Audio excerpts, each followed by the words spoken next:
Apa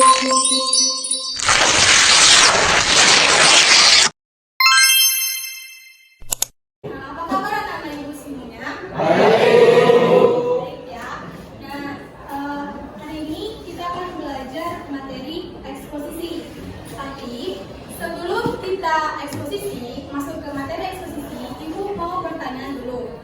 Siapa di sini yang sering mengungkapkan pendapat? Yo, mengungkapkan pendapat. Oke ya. Pasti di sini semuanya pernah mengungkapkan pendapat ya. Contoh kecilnya itu beri contoh ya. Misal, si Tama meminta kenaikan uang saku atau jajan kepada orang tuanya. Mengapa Tama meminta uang saku yang dinaikkan? Karena mungkin menurut pendapat Tama, di kantin itu jajanannya sudah harganya sudah naik. Jadi Tama meminta uang sakunya dinaikkan. Nah, contoh yang kedua, si Jihan hari ini menggunakan pakaian batik berwarna biru. Ya, warna biru ya. Dan menggunakan jilbab berwarna putih. Nah, menurut Tito, apakah sudah cocok dengan Jihan pakaiannya hari ini? Cocok kan? Nah, itu menurut pendapat Tito, itu pakaian Jihan hari ini itu sudah cocok dengan Jihan. Nah, masuk ke eksposisi. Pengertian dari eksposisi adalah teks yang berisi apa? teks yang mengandung jumlah pengetahuan dan informasi secara singkat dan padat. Oke, betul lama ya. Nah, di sini teks eksposisi adalah teks yang mengandung pendapat yang berisikan informasi yang akan disampaikan. Nah, tadi Tama sudah menjelaskan juga kan teks eksposisi itu tadi berdasarkan pendapat. Tadi juga ya pendapat dan argumen. Ibu juga sudah tadi memberikan 2 contoh kepada kalian. Walaupun contohnya tadi cuma kata singkat ya. Nah, sekarang teks eksposisi itu mempunyai ciri-ciri. Ada yang tahu berapa ciri-ciri dari teks eksposisi? Oke, ada 4. Apa aja? Ya, informatif. Nah, di sini menjelaskan informatif itu apa sih? Ada yang tahu? Belum? Oke, informatif itu adalah berisikan informasi. Nah, jadi sebelum kita berpendapat, pastinya kita harus mengetahui dulu informasi apa yang, misalnya informasi di sosial media ya. Nah, sosial media itu informasi apa sih yang sekarang itu yang sedang viral? Nah, informasi yang sedang viral di sosial media apa? Yang masalah dukun itu ya, ya, nah, surat merah itu. Nah, di sana sudah pasti banyak yang berpendapat di sana kan. Tetapi ibu ingatkan kembali, kalau kita berpendapat, kita tidak boleh menggunakan kata-kata yang kasar atau anarkis ya. Mengapa tidak boleh? Ya, karena kalau kita mengungkapkan pendapat dengan anarkis atau menggunakan kata-kata yang kasar, itu pendapat kita akan susah diterima oleh si pendengar atau si pembaca. Nah, struktur ciri-ciri eksposisi yang kedua itu ada ya berdasarkan fakta. Informasi yang kita dengar atau yang kita buat itu harus menggunakan atau berdasarkan fakta ya. Karena kalau tidak ada faktanya, si pendengar atau si pembaca itu ya tidak percaya apa benar ya informasi ini. Nah, nanti kalau tidak ada faktanya, terjadilah berita hoax. Oke, sering kan dengar berita hoax? Jadi kalau kita menelaah berita itu harus dilihat lagi, ini ada faktanya atau enggak ya. Kalau misalnya enggak ada, jangan dipercaya. Oke, yang ketiga itu adalah Berusaha untuk mempengaruhi si pembaca. ya. Yang ketiga itu adalah berusaha mempengaruhi si pembaca. Mengapa? Karena pada saat kita membuat teks eksposisi, sebenarnya kita itu sudah mempengaruhi si pembaca.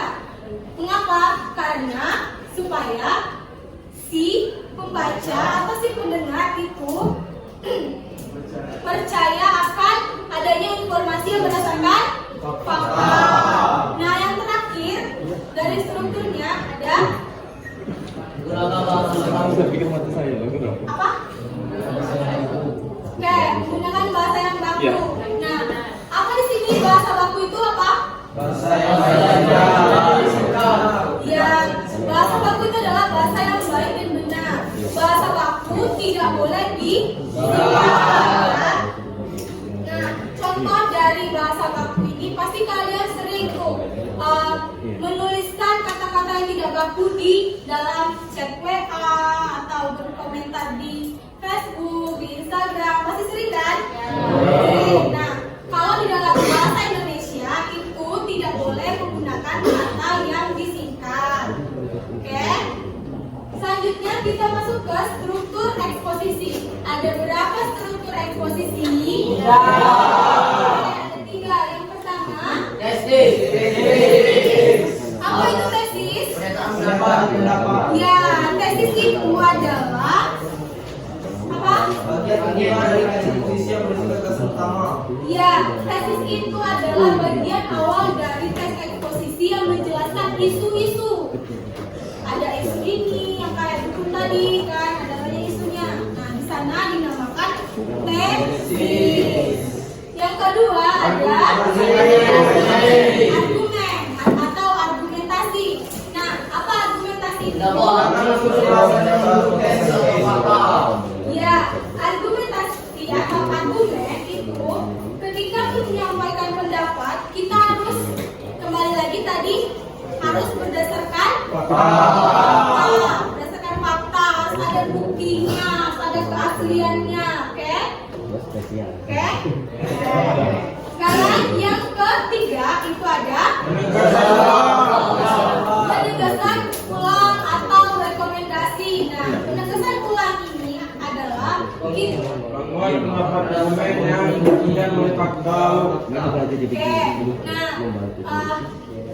pokoknya di dalam teks eksposisi ini kita itu harus semuanya harus berdasarkan dengan fakta. Di ciri-cirinya ada berdasarkan fakta, di strukturnya ada berdasarkan fakta. Pokoknya semuanya harus berdasarkan fakta. Oke. Sekarang selanjutnya itu masuk ke ciri kebahasan teks eksposisi. Ada apa? Ya, ada 3. Apa aja? Pronomina persona. Apa pronomina persona? Kata ganti orang. Ya, kata ganti orang. Kata ganti orang itu misal contohnya aku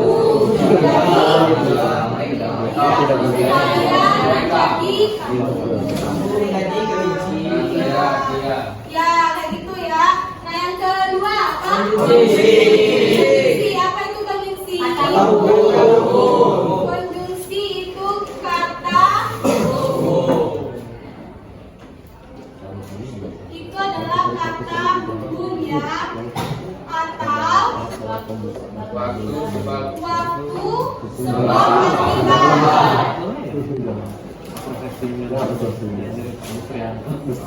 Nah, jadi di dalam konjungsi itu harus ada sebab dan akibat. Kalau ada sebab berarti harus ada akibat. Begitu juga sebaliknya ya. Nah, yang ketiga itu adalah ya, kata leksikal. Apa itu leksikal? Kata yang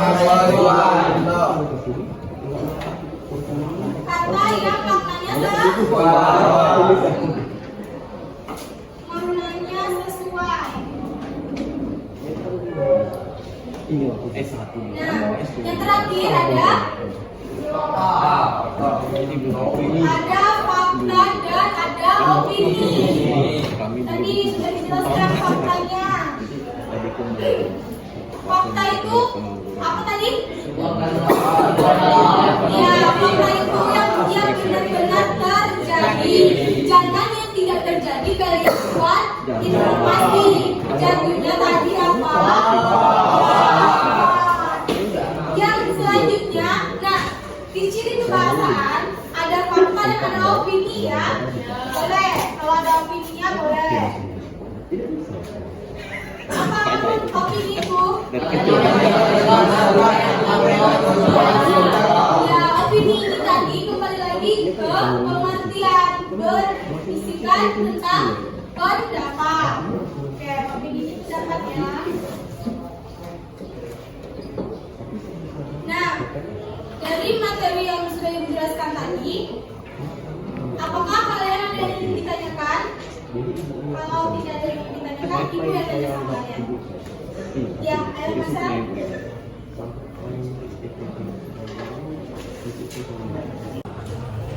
Sebutkan pola-pola pengembangan MCC. Oke, kasih Mas Sel. Bu, tolong sebutkan pola-pola pengembangan teks eksposisi. Nah, ada yang tahu pola-pola pengembangan teks eksposisi?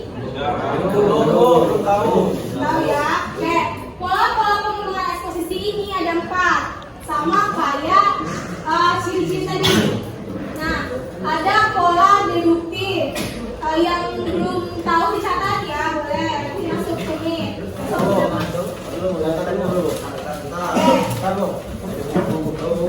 Yang pertama itu ada pola deduktif. Apa pola deduktif? Pola deduktif adalah jenis paragraf yang memiliki ide pokok di awal. Di awal apa? Ya, di awal paragraf. Dan yang kedua itu ada pola udah deduktif apa biasanya? Enggak, bukan deduktif. Induktif. Ada deduktif dan ada induktif. Nah, apa itu pola induktif? Kebalikan dari pola deduktif apa? Ayo. Oke. Pola induktif itu adalah kebalikan dari pola deduktif. Tadi pola deduktif adalah jenis paragraf yang berisikan berisikan ide pokok di awal paragraf. Berarti kalau induktif itu ada di akhir paragraf. Oke. Yang ketiga itu ada pola apa? Ayo. Pola proses ya. Pola proses. Apa itu pola proses? Pola proses itu pengembangan paragraf yang tersusun atas ide-ide pokok. Apa ide pokok? Kalian tulis nggak?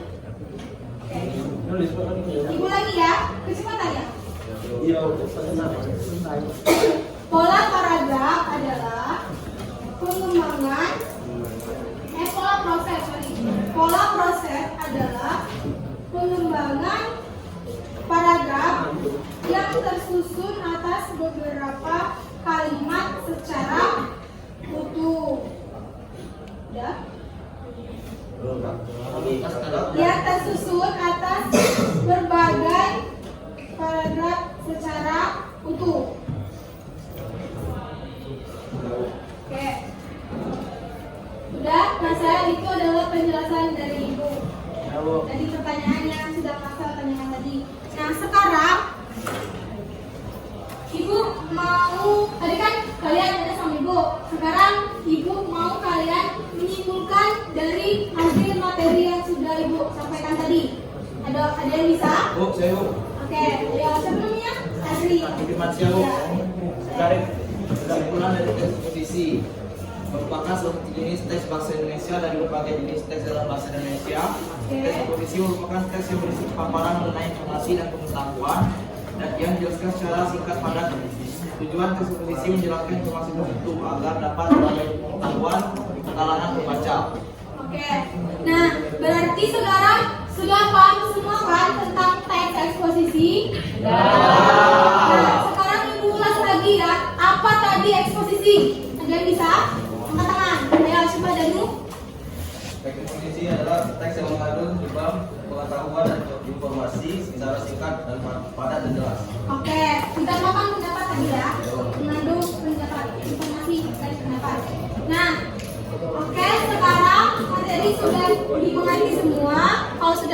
nanti Ibu mempunyai soal. Nah, di sini Ibu akan membagi kalian menjadi kelompok. Nah, kelompok Ibu akan bagi menjadi 5. Menjadi 6. Ini kelompok 1. Ini kelompok 1. Ini punya. Ini dari sini sampai ke belakang utama. Ini kelompok 2 ya. Nomor 2. Ini kelompok 3. Ini kelompok 3 ya. Nah, ini sebelum ngepress sampai sini ini kelompok 4. Ini kelompok 5 dan yang di ujung itu kelompok terakhir, kelompok 6 ya.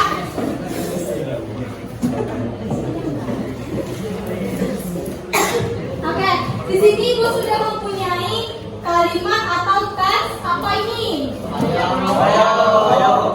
Iya, judulnya bahaya merokok. Maksud Ibu eksposisi. Nah, di sini ada 1, 2, 3, 4, 5, 6. Ada 6 paragraf. Nah, karena kita tadi Ibu sudah menjelaskan teks eksposisi, sekarang Ibu mau kalian kerjakan soal ini. Kalian disuruh menganalisis struktur dari teks eksposisi. Ada 3 tadi kan? Apa aja 3? Ya, kesimpulan atau rekomendasi tapi tegasan ulang. Oke. Nah, sekarang dari teks ini Ibu minta kalian mencari strukturnya ya. Oke? Bisa kan? Oke. Kalau bisa silakan dikerjakan. Iya, kerjakannya di kertas itu aja. Tapi nama kelompoknya dibuat ya. Nama kelompoknya dibuat.